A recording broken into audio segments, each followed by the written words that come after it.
प्रभुता ज्ञान है, विनम्र ध्यश्यते। लुढ़क तो नहीं जाएगा, किनारे लोग दंडोत करते हैं। हाँ, इधर से इधर रख लो।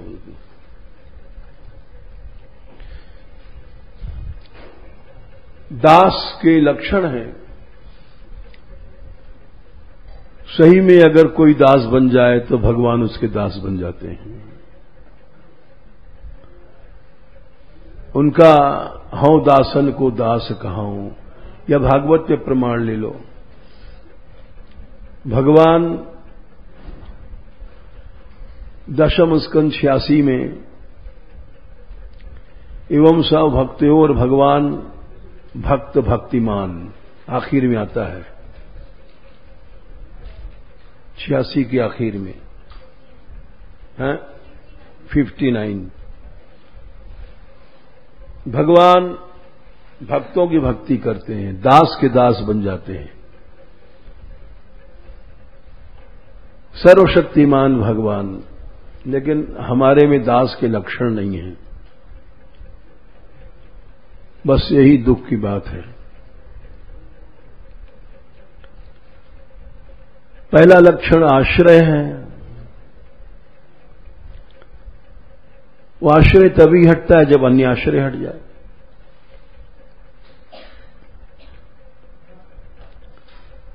अन्य आश्रय माने अन्य जगह आसक्ति, अन्य जगह ममता, अन्य जगह मोह। पहले ही मामला गड़बड़ हो जाता है। चाहे पिता हो, माता हो, स्त्री हो, पुत्र हो, कोई भी हो, अन्य आसक्ति वो बाधक है।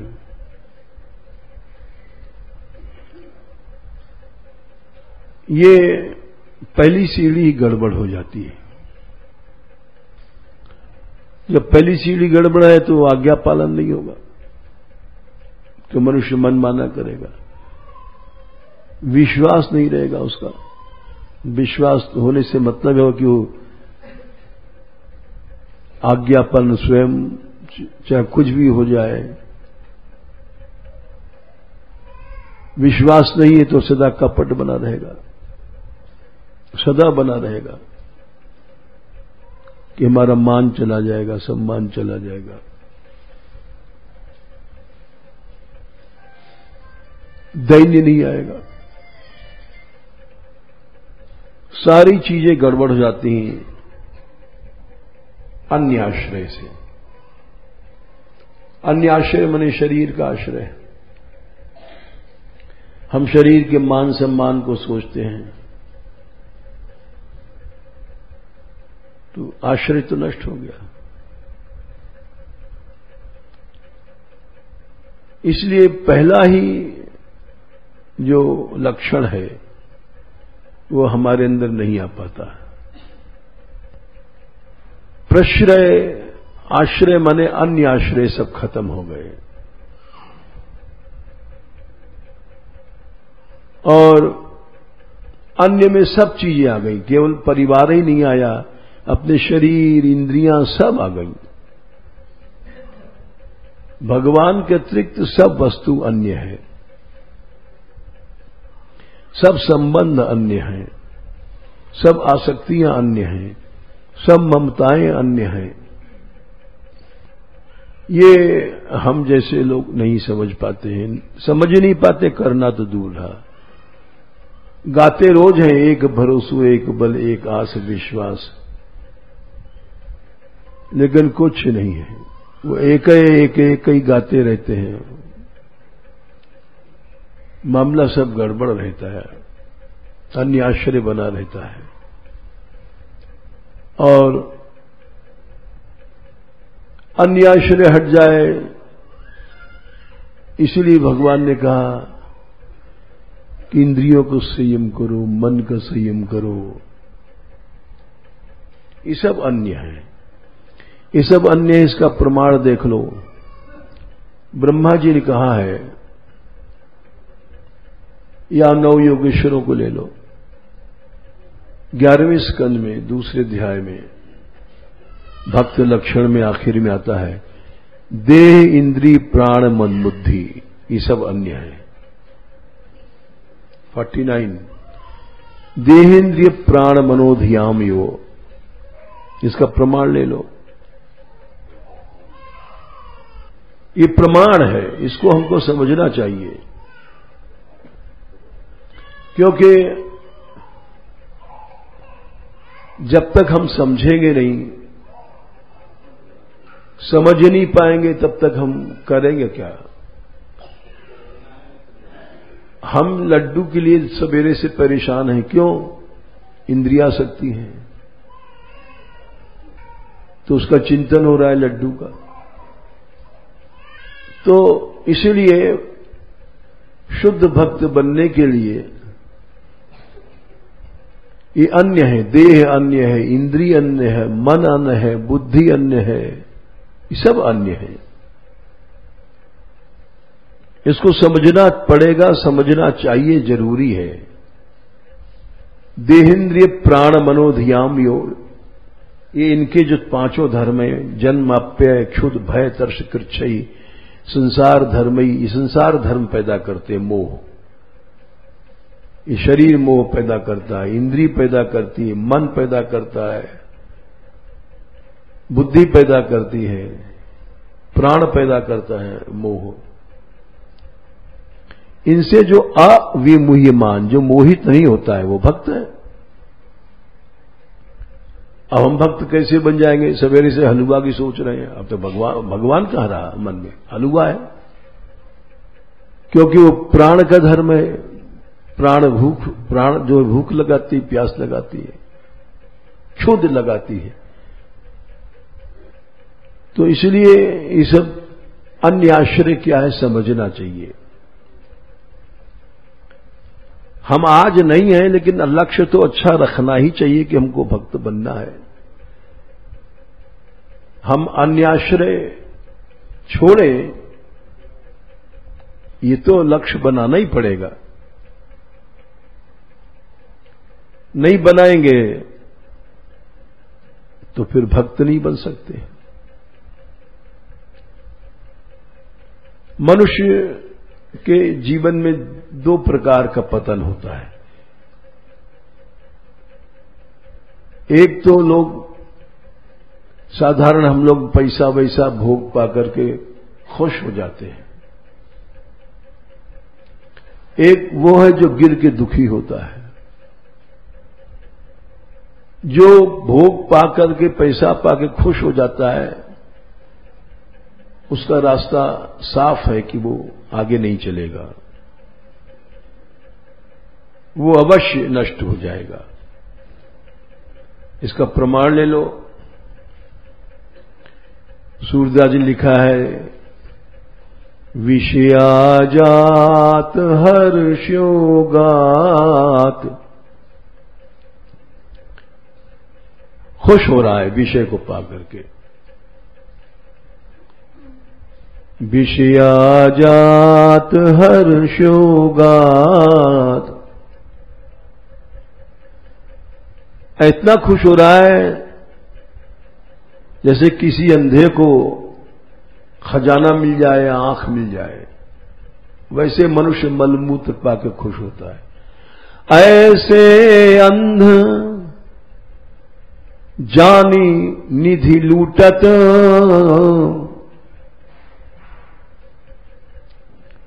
भोग को निधि समझता है।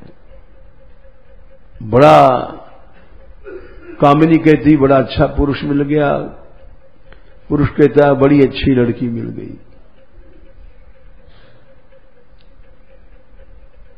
तो इनका सुधार कभी नहीं हो सकता। ऐसे अंध जानी निधि लूटत, परतीय संग लपटात, विषयाजात हर्षयोगात, खुश हो रहा है। 500 रुपए का नोट मिल गया, खुश हो गया, वाह। 10 का नोट नहीं, 50 का नहीं, 100 का नोट नहीं, 500 को मिल गया।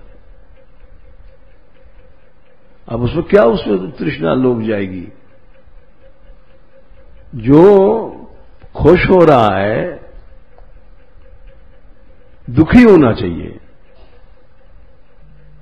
इसी जगह जगह महात्माओं ने कहा, इसी जगह जगह महात्माओं ने कहा है, मजानी हरिपद रति नाही, मां प्रेम में कुछ नहीं, मां प्रेम में कुछ नहीं है।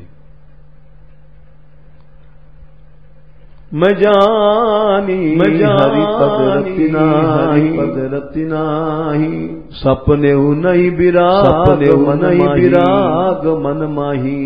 राग बना है तो भगवान ने प्रेम, राग बना है तो भगवान ने प्रेम कहा है। जे रघुबीर चरण अनुरागे, चरण अनुरागे, तीन सब भोग विषय विष त्यागे, विष त्यागे। जहर है समझते हैं, जहर है। अब हम जहर की जगह हमने मन में जहर की है, उसको हम अमृत समझ रखे हैं तो भगवान अमृत समझ रखे हैं तो भगवान कहां से मिलेंगे। जे रघुबीर चरण अनुरागे, तीन सब भोग रोग सम त्यागे। या जन्म तो ऐसे बीत गयो, ऐसे ही अनेक जन्म बीत गए। बोले क्यों? लोभ बढ़ता रहा विषयों का, और अनेक जन्म कारण क्या बीता था कि हमने भोगों की प्राप्ति में, एक बड़ा सुंदर पद है, भूल गए, अभी बताते हैं।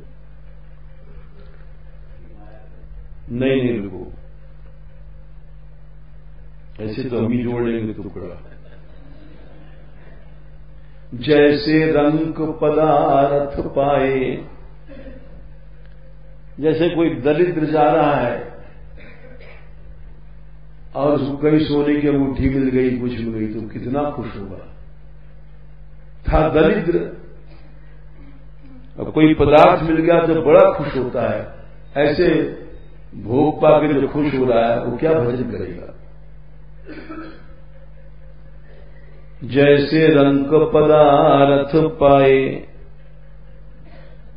लोभ विषाही लियो, विषयों का जो लोभ बना हुआ है भीतर, बोले ये लोभ ने क्या किया, एक नहीं हजारों लाखों जन्म खा लिया। बहुतक जन्म पुरीश परायण, पुरीश शक्ति को कहते हैं। बोले ये जो मलमूत्र का मिलना है, इसने जने अनादिकाल से कितने जन्म खा लिए, लेकिन ये विषयों की प्राप्ति में खुश होना नहीं गया। एक एक पद कितना बढ़िया है कि उसका हम अर्थ ही नहीं समझ सकते। बहुतक जन्म पुरीश परायण, शूकर स्वान भयो, इसलिए सुअर कुत्ता योनि भी मिलती है। ले तू खोवी मलाई खा ले, श्रीमद् भागवत से ले लो। गिरना तो प्रकार का होता है, एक तो जो खुश हो रहा है और एक दुखी हो रहा है। जो दुखी हो रहा है वो आगे चलेगा, उसका रास्ता गिर पड़ा ठीक है, लेकिन आगे चलेगा वो। 11वें स्कंद के 13वें अध्याय में रजस्तमो भाम यतपि विक्षिप्त धी विद्वान विक्षिप्त धी पुनः। 12 विद्वान है, गिर पड़ा, कोई आश्चर्य की बात नहीं है। विद्वान है, जानता है, सच्चा विद्वान है। होंगी नहीं जैसे हम जैसे लोग घूमते हैं, खाली लेक्चर देते हैं, जिला लड्डू पेड़ा पैसा दिला भोग सोचते रहते हैं, ऐसा नहीं। जो विद्वान है, सच में विद्वान की असत वस्तुएं हैं, ये सब त्याज्य हैं, वो भी कभी रज तम से विक्षिप्त, माने उसकी बुद्धि उल्ट गई, गिर गया। रजस्तमोभ्याम यदपि विद्वान विक्षिप्त थी पुमान, लेकिन वो गिर तो गया, लेकिन उठा अतंद्रित मन आलस छोड़ करके, अरे क्या हो गया। फिर मनोयुंजन मन को फिर से साधन लगाया, और एक बात आती दोष दृष्टि न सज्जते, उसकी विषयों में दोष दृष्टि बनी हुई है, ये गड़बड़ था, ये खराब था, तो न सज्जते, फिर वो आसक्त नहीं होगा। एक गिरना ये है, तो गिरना भी दो प्रकार का होता है। दोष दृष्टि न सज्जते, दोष दृष्टि उसकी हमेशा बनी रहनी चाहिए। यही बात भगवान ने ज्ञान के लिए दोष दृष्टि जरूरी है। ज्ञान के 20 बिंदु बताए भगवान ने 13वें अध्याय में गीता में,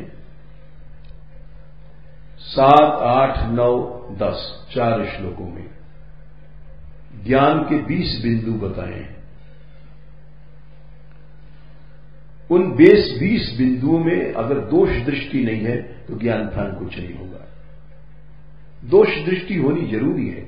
8वें श्लोक में गया है, इंद्रियार्थेषु वैराग्यम अनहंकार एवच जन्म मृत्यु जरा व्याधि दुख दोषानुदर्शनम। विषयों में दुख दृष्टि, दोष दृष्टि ये नहीं है तो ज्ञान नहीं होगा, तो फिर मरेगा नहीं, कभी राग नहीं हटेगा, वैराग नहीं होगा। बार अनुदर्शन माने बार बार हर समय दोष दृष्टि देखते रहो, हर समय देखते रहो। अनुदर्शन माने हर समय गंदगी बंदगी मत सोचो। बहुत से लोग कहते हैं क्या नाक भाव में गंदी बंदी बात करते हैं आप। अरे हम क्या करते हैं, वो भगवान ने कहा कि हर समय ये बिड़मूत्र पूर्णम टट्टी पेशाब गड़ा सोचते रहो। पिंगला ने ही सोचा था। देख लो 11वां स्कंद 8वां अध्याय और स्थूलम त्वचा रोम नकई पिनद्धम बिड़मूत्र पूर्णम मधुपैति कान्या यदस्थिर निर्मित वंश वंश। पिंगला ने जो गाया है ये 33। अब सोच रही है जब उसको वैराग हो गया तो क्या सोचती है, बिड़मूत्र पूर्णम। ये हमारे जितने प्रेमी थे ये टट्टी के और पेशाब के घड़े थे, या कि पेशाब कर जाते थे हमारे ऊपर।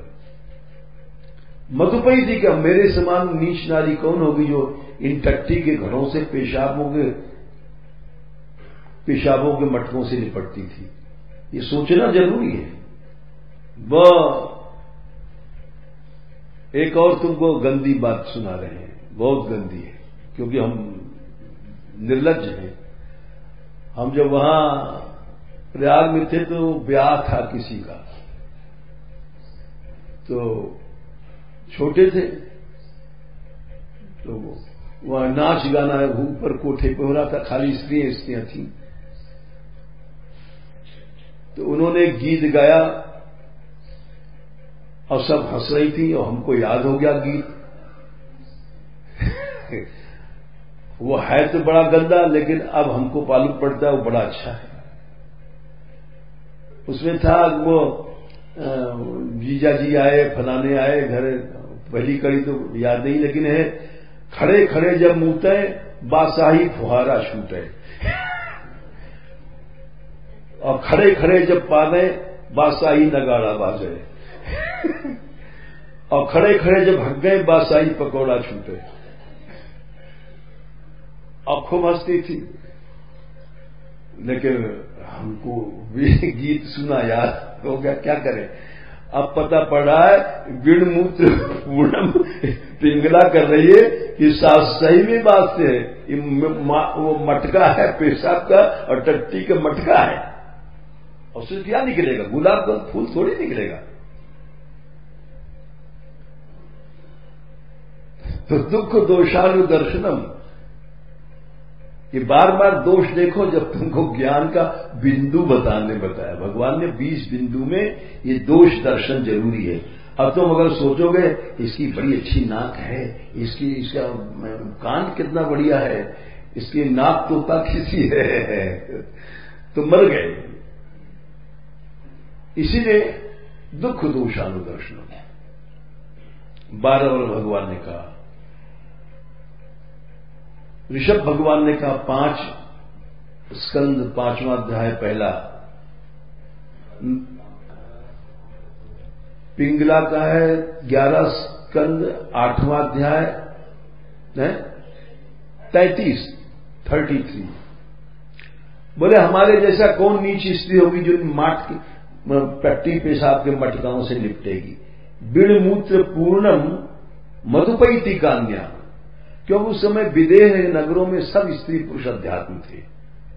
एक आश्चर्य की बात थी, उस नगर में भोगी लोग नहीं थे। 5वें स्कंद के 5वें अध्याय के पहले श्लोक में कहा है हम अपने बेटाओं से ऋषभ देव जी ने कि बेटाओ हमारे बेटा हो, तुम सुअर तो बनना नहीं। ऐसा कोई पिता आज तक नहीं गया। इसलिए भगवत रसिक जी ने लिखा है कि तात ऋषभ सो होए मात मंदालस जानो, पिता एक ऋषभ हुआ है बस, और बाकी सब गड़बड़ बाप हुए हैं। माता एक मंदालसा भई है और बाकी कोई मां नहीं भई है। तो ऋषभ ने पहला उपदेश दिया था, बेटाओ हमारे बेटा हो तो नायम देहो दे भाजाम नृलोके, ये शरीर इसलिए नहीं मिला है। कष्टान कामान अरहते, बिड़भुज कहते हैं सुअर मत बन जाना, टट्टी पेशाब को खाने लग जाओ।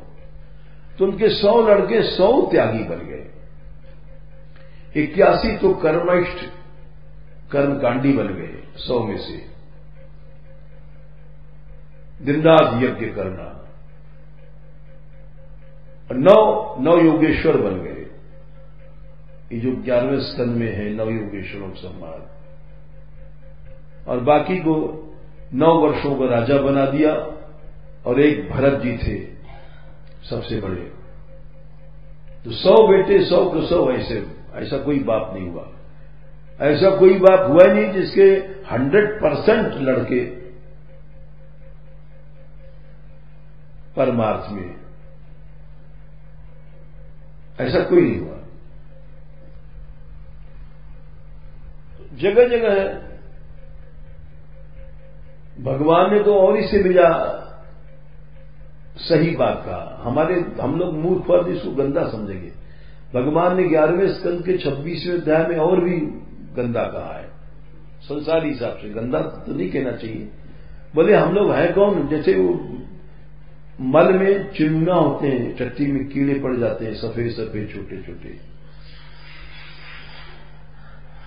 बोले हम लोग वो हैं, त्वंग मांस रुद्रस स्नायु मेदो मज्जासी संगीतो 11:21। वीण मूत्र पुए, टट्टी के और पेशाब के जो कीड़े हैं, रमताम क्रिवीणाम, उन कीड़ों में हमारे में कोई फर्क नहीं है। लो साहब, अभी सुअर तो ठीक था, वो खाकर अलग रहता था मल से, और यहां तो 24 घंटा उस मल के कीड़े ही बन गए हैं, चनूने ही बन गए। कृमिणाम, टट्टी के और पेशाब के कीड़ों में और हम में क्या अंतर है? मतलब कोई अंतर नहीं है, शक्ल जरूर हमारी तुम्हारी मनुष्य की है।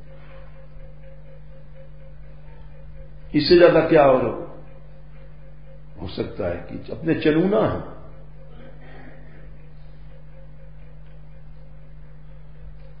ग्यारह, 26 और 21 ये जन के दिने हैं, जगह जगह है। इसीलिए भगवान ने कहा दुख दोषानुदर्शनम, जो इनमें शरीरों में दोष नहीं देखता है उसको ज्ञानवान कभी नहीं होगा। ज्ञान के बिंदु हैं, इसको ज्ञान का बिंदु प्रधान कहा है। देख लो, बिंदु माने आधार। 13वें अध्याय में भगवान ने ये सब बिंदु बता के 11वें श्लोक में कहा एतत् ज्ञानम इति प्रोक्तम, इसको भी ज्ञान समझना अर्जुन। ये जो दोष देखने की बात बताई, एतत् ज्ञानम इति, अज्ञानम यदतो अन्यथा, इससे अलग जो बोलेगा अज्ञान है। बड़ा सुंदर शरीर है, कैसे तोता कैसी नाक है, कैसे आंख है, ये सब जो करते हैं वो सब अज्ञानी है। अज्ञानम ये तो इससे अलग बोलने वाला अज्ञानी है।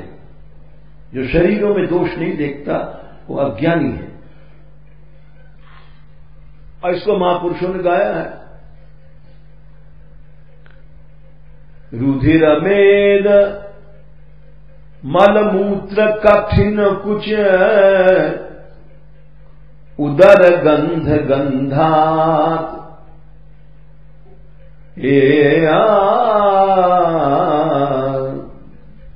बोले कितना सुंदर है कोई, लेकिन जब पालेगा उधर गंध गंधा तो क्या निकलेगा? गंध ही तो, दुर्गंध ही तो फैलेगी। रुद्र मेद मलमूत्र, और भीतर क्या है? टट्टी पेशाब, कठिन कुछ, स्तन क्या है? इसमें हजारों मांस की गांठें हैं, हजारों गांठें हैं, इसलिए कठिन लग रहा है। उदर गंध गंधा, ये सब क्यों लिखा है महापुरुषों ने? इसीलिए लिखा है कि ये ज्ञान का बिंदु है। भगवान ने कहा एतत् ज्ञानम, दुख दोषा दुर्दर्शन, ये ज्ञान है अर्जुन, इसके बिना तो कुछ काम ही नहीं चलेगा तुम्हारा। आसक्ति ऐसे थोड़ी हटती, आसक्ति हट ही नहीं सकती। आसक्ति को अजर पाश बताया है। अजर माने शरीर जल जाएगा, लेकिन आसक्ति नहीं जलेगी। फिर जाकर के जन्म लोगे तो आसक्ति बनी रहेगी। इसलिए कपिल भगवान ने कहा ये अजर पाश है। प्रसंगम अजरम, 3 स्कंद 25वां अध्याय। अजर पाश, आसक्ति कभी नहीं जलेगी, चिता पे शरीर जल जाएगा तुम्हारा। प्रसंगम अजरम पाशम, 3, 25 और 20। प्रसंग माने आसक्ति, अजर पाश है, चिता पे जल जाओगे लेकिन आसक्ति नहीं जलेगी। कुत्ता बनोगे तो कुतिया को ढूंढते फिरोगे, चू चू चू चू करते। हमने देखा है कबूतर कबूतरी के पीछे गुटर गू करके दौड़ता रहता है, चूहा चूहिया के पीछे चू चू चू चू चू करता रहता है। क्यों? आत्मा का अजर पाश है, ये कभी नहीं विषयासक्ति जलेगी। ये जलेगी जब बार बार दुख दोषानुदर्शन करोगे, जो भगवान ने कहा।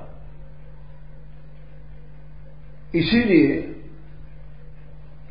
सत्संग उसी का नाम है जो आसक्ति हटा दे। उसका नाम नहीं कि आगे शिव जी ये बड़े दाता हैं, ये बड़े तो शिवी की तरह दानशील हैं और प्रशंसा कर रहे हैं श्रोताओं की। ये सब गलत है, इसको सत्संग नहीं कहते। सत्संग क्या है? केवल आसक्ति हट जाए। देख लो 11 स्कंद 12वां अध्याय 2रा श्लोक। सत्संग क्या? सर्वसंगा पहो इमाम। आखिर में, दूसरे श्लोक के आखिर में, दूसरा है ना, सर्वसंग माने सारी आसक्तियां खत्म हो जाए, उसका नाम सत्संग है। और सत्संग में गए और वहां आसक्ति बढ़ गई, अरे राम राम, तो उनका विनिश्चय विनाश है, निश्चय विनाश है। वो बैराग करने निकलेंगे तो वहां जाकर ब्याह करेंगे, मरेंगे। निकले थे घर से विरक्त बनने, कि विरक्त बन के प्रभु को प्राप्त करेंगे। 24 जी गए थे 26 बनने, उल्टे डूबे रह गए। 4 वेद में से 2 वेद चले गए। तो ऐसा क्यों हुआ? यति बने थे। वेद स्थिति में एक श्लोक आता है, हम लोग वैसे ही नकली यति हैं, वेदस्तुति दशम स्कंद 87 अध्याय में हम जैसे साधुओं की पोल पट्टी लिख दी गई है, यदि न समुद्धरंति यतयो 10, 87 और 49, 39 यति बन गए और काम की जटा नहीं हटाया। घर से निकले, काम जटा इसलिए कहा कि जैसे बड़ का पेड़ होता है उसकी दाढ़ी या जटा लटकती है और एक पेड़ में से हजारों पेड़ बन जाएंगे। जहां उनकी जटा लटकी, जटा समझ रहे हो ना, माने बड़ के पेड़ के डाल नीचे लटकती है, लटकते लगते जहां जमीन छुआ वो एक पेड़ बन जाएगा। एक पेड़ में से 50 पेड़ बन जाते हैं। इसलिए काम को जटा कहा है। एक कामना पैदा भई, अब 1000 जटा बन जाएगी। ब्याह किया, मकान बनाओ, पैसा लाओ गृहस्थ के लिए, तेल लोन लकड़ी लाओ, बच्चा पैदा हुआ पढ़ाओ, बड़ा हुआ ब्याह करो, जटाएं बढ़ती जा रही। लड़की भई, अब लड़की के भी नाती पंती हो गए और तमाम जटाएं बढ़ती गई है। ककिया ससुर, ममिया ससुर, चचिया ससुर, पता नहीं ससुर है ससुर, तमाम जटा बढ़ती गई।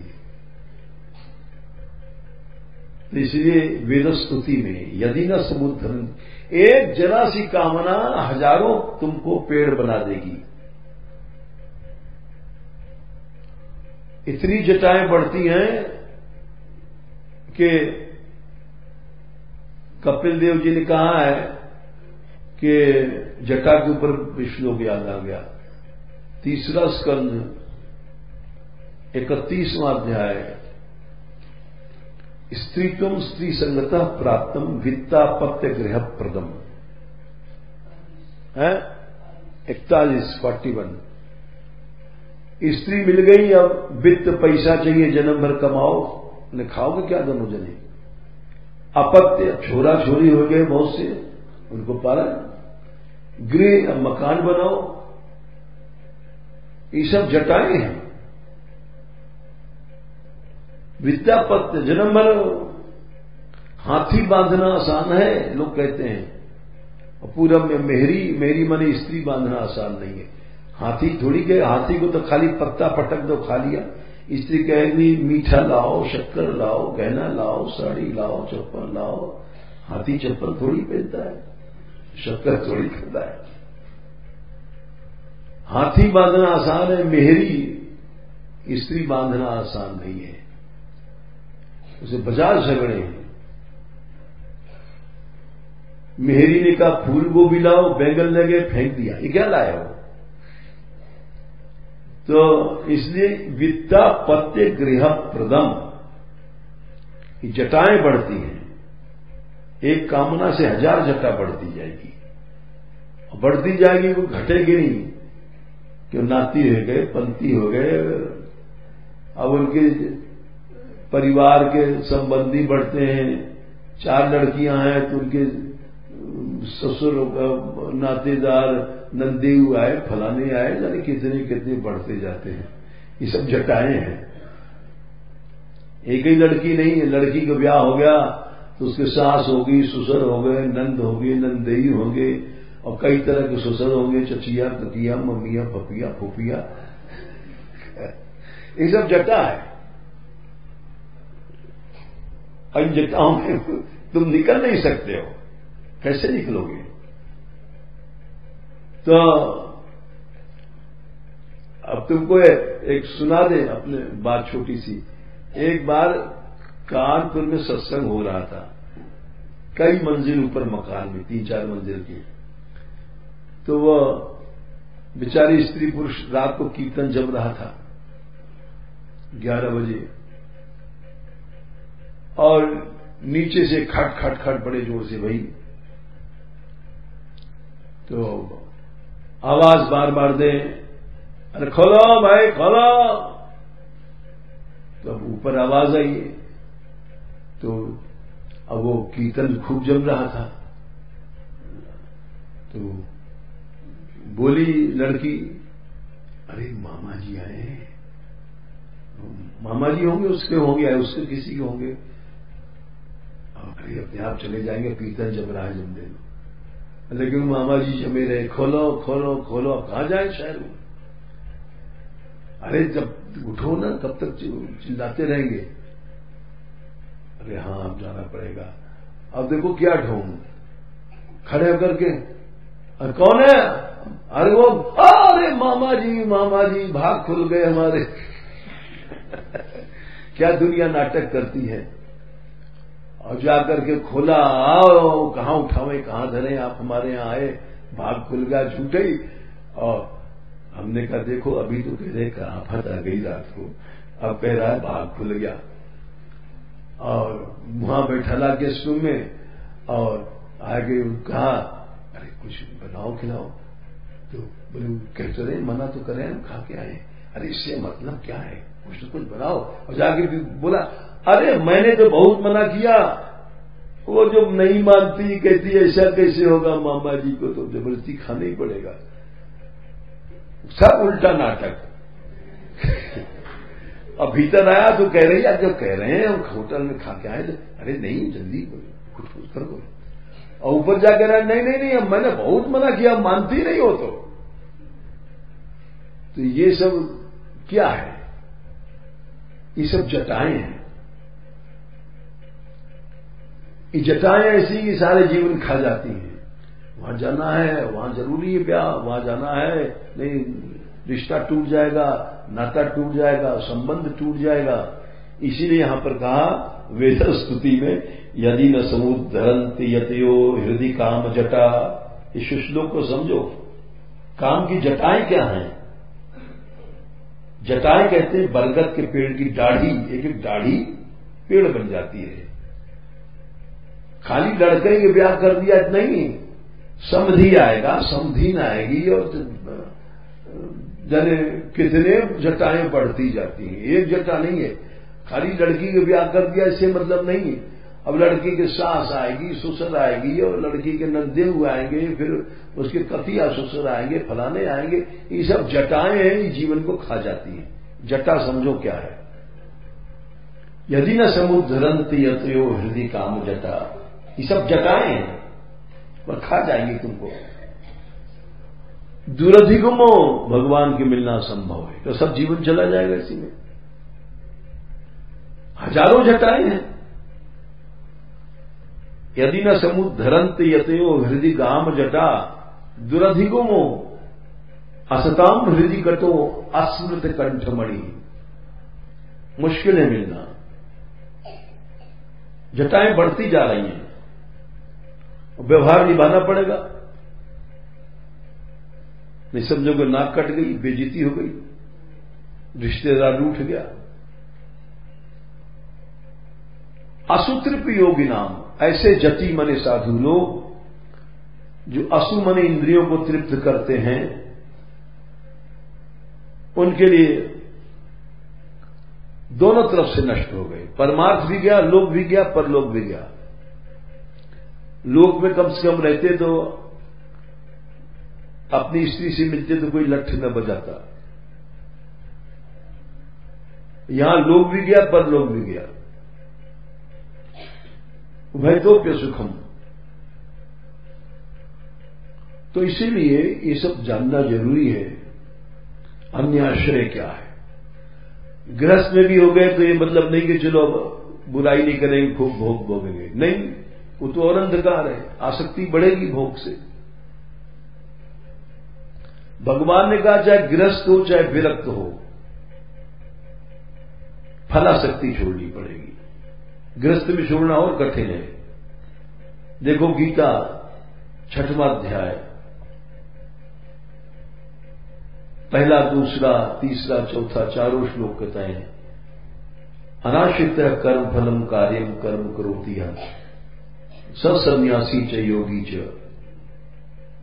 सन्यासी हो चाहे योगी हो, कर्मयोगी, दोनों के एक रास्ता है, फलाशक्ति छोड़नी पड़ेगी। वहां और कठिन है छोड़ना, इसलिए साधु बनते हैं। अनाश्रिता कर्म फलम कार्यम कर्म करो दिया, सन्यासी च योगी च। ये नहीं कि अब गिरस्थ बन गए तो हमको अब साहब मौज में पड़े रहो, भोग की वो छुट्टी मिल गई है। नहीं, भगवान से मिलना है तो तुमको भोगा शक्ति तो वहां भी छोड़नी पड़ेगी। सन्यासी च योगी च, वही कर्मयोगी है, वही सन्यासी है। न निरग्निर न चाक्रिय, निरग्निर माने लाल कपड़ा पहनने वाला, लाल कपड़ा से सन्यास नहीं होता, कर्म फल छोड़ने से होता। ये सब बातें ऐसी हैं। जीवन में हर समय साधन बढ़ता। अब हमने जैसे 3-4 दिन से एक नया प्रयोग शुरू किया, भाव नृत्य पद का, शुरू में धीमी स्पीड में, लेकिन समय कम रहता है। 9 से शुरू होता है, उसमें भी बहुत सी लड़कियां देर में आती हैं। अगर 8:30 से ही शुरू हो जाए तो भाव नृत्य का आध घंटा अलग, उसमें थकान नहीं होती है। 9 बजे भी नहीं आ पाती रस मंदिर से जाए। कल बहुत देर में आई सब लोग, क्या गप्प करती रहती है क्या वहां? नहीं, 3-4 रही, और भी बहुत सी सब देर में आई। हम वैसे तो देखते रहते हैं, वैसे थोड़ी कह रहे हैं। चलो खैर बता रहे हैं। अगर मान लो तुमको भोजन में देर लगती, भोजन ला के रख लो। मान लो तुमको खाने में बहुत देर लगती है तो तुरंत ला के रख लो, या पीछे जैसा भी कर लो। हमारा मतलब है कि हर समय साधन बढ़ना चाहिए, संतुष्ट नहीं होना चाहिए। तो दासास्तु प्रश्रिता, अभी हम आश्रय की बात बता रहे कि संसार में जितनी भी पर वस्तुएं हैं उनकी आसक्ति छोड़ दो। ब्रह्मा जी ने कहा है कि पराई वस्तुओं को हमने आत्मा मान लिया और भगवान को पराया। दशम स्कंद के 14वें अध्याय में छोटा सा श्लोक है, त्वाम आत्मानम परम मत्वा। हाँ, तुमको तो पराया मान लिया है और पराई चीज शरीर इंद्री को अपना मान लिया। हर आदमी का यही कर रहा है। ये शरीर मैं हूं, ये शरीर मेरा है, ये स्त्री का शरीर मेरा है, ये मेरी बहू है, ये सब पर तत्व है। पराई चीजों को तो हमने अपना मान लिया और अपने जो आत्मा हो तुमको पराया मान लिया। पराई चीजों के पीछे तुमको आत्मा को छोड़ दिया, इसलिए अन्याश्रय हो गया। अन्याश्रय क्या है समझो, त्वाम आत्मानम परम मत्वा, परम आत्मा ने च आत्मा पुनर्बहिर्मृग्य अहो अज्ञ जनता गीता। तो इसलिए हमने बहुत से प्रमाण बताए कि हम सब समझ जाएं कि पर क्या है, अन्याश्रय क्या है, और इस जितना अन्याश्रय हटता जाएगा उतना ही भगवदाश्रय बढ़ता जाएगा।